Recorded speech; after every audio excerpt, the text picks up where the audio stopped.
Hi, hello, నమస్తే మిత్రమా. ఈ స్టోరీ కొంచెం లెంగ్తీగా ఉంటే కూడా అందరూ ఖచ్చితంగా వినాలి. జీవితం గురించి ఎలా బ్రతకాలో తెలిపే వీడియో ఇది. వినండి.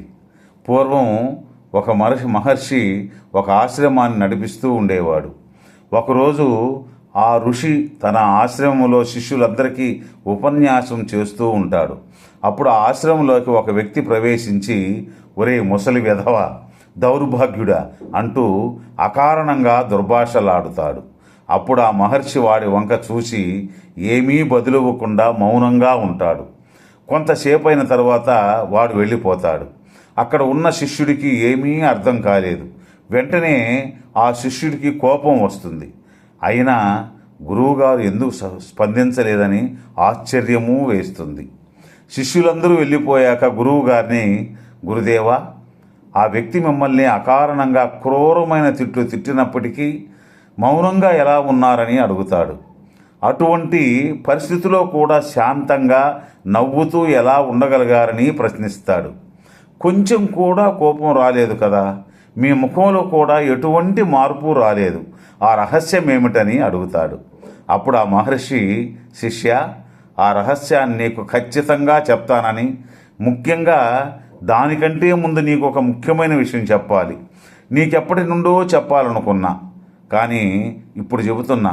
నీవు 1 వారం రోజులలో మరణించబోతున్నావని చెప్తాడు. ఆ మాట వినగానే ఆ శిష్యుడు కాళ్ళ కింద భూకంపం వచ్చినట్లుగా చలించిపోతాడు.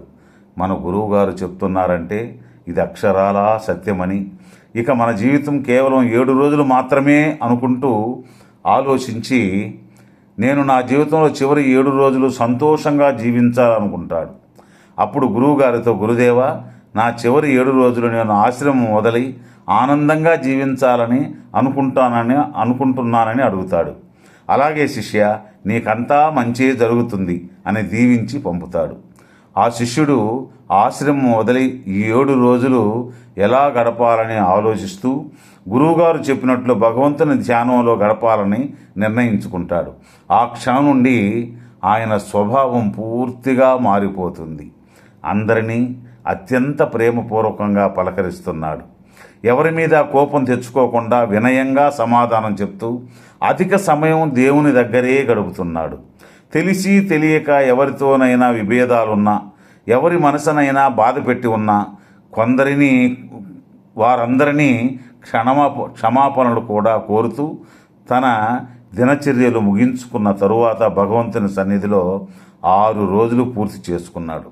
ఇక 7వ రోజు, చివరి రోజు, గురువుగారిని ఆశ్రమంలో కలుసుకొని ఆయన ఆశీర్వాదం తీసుకొని తను చాలిద్దాం అని ఆశ్రమంలో గురువుగారిని కలుస్తాడు. గురువుగారికి నమస్కరించి, గురుదేవా, నా జీవితంలో ఇది ఆఖరి రోజు, ఈరోజు మీ దగ్గర గడపాలనుకుంటున్నానని అడుగుతాడు. దయచేసి చివరిసారిగా మీ ఆశీర్వాదాలు ఇవ్వండి అడుగుతాడు. అప్పుడు ఆ మహర్షి, నా ఆశీర్వాదం నీకెప్పుడు ఉంటాయి నాయన అంటూ నువ్వు సంపూర్ణ ఆయుష్తో దీర్ఘకాలం జీవించాలని దీవించాడు. ఆ ఆశీర్వాదం విన్న వెంటనే శిష్యుడు కొంచెం కలవరపడిపోతాడు. అప్పుడు ఆ మహర్షి, శిష్య, నీకు 7 రోజులు ఎలా గడిచాయని అడుగుతాడు. నేనుండేది ఈ 7 రోజులే కదా, నేను అందరితో చాలా ప్రేమగా ప్రవర్తించి ఎవరి మీద కోపింపక, ఇంతకు మునుపు నేను కోపించుకున్న వారందరికీ క్షమాపణలు కూడా చెప్పాను గురుదేవ, అందరినీ చిరునవ్వుతో పలకరిస్తూ గడిపానంటాడు. అప్పుడు గురువుగారు, నీకు నా రహస్యం తెలిసిపోయిందన్నమాట. పశ్చాత్తాపం, పగ, ద్వేషాలతో, తగాదాలతో వృధా చేసుకోవడానికి జీవితం చాలా చిన్నది. జీవితమంతా క్షమిస్తూ ముందుకు సాగిపోవటమే జీవితంలో నిజమైన లక్షణం. ఈ జీవిత రహస్యాన్ని ఎవరైతే అర్థం చేసుకుంటారో వారు ఏ పరిస్థితుల్లోనైనా ప్రశాంతంగా ఉంటారు. నీ జీవితంలోని ప్రతి క్షణం అదే నీ చివరి క్షణమని భావించి జీవించు అని అంటాడు. మనము అంతే మిత్రమా.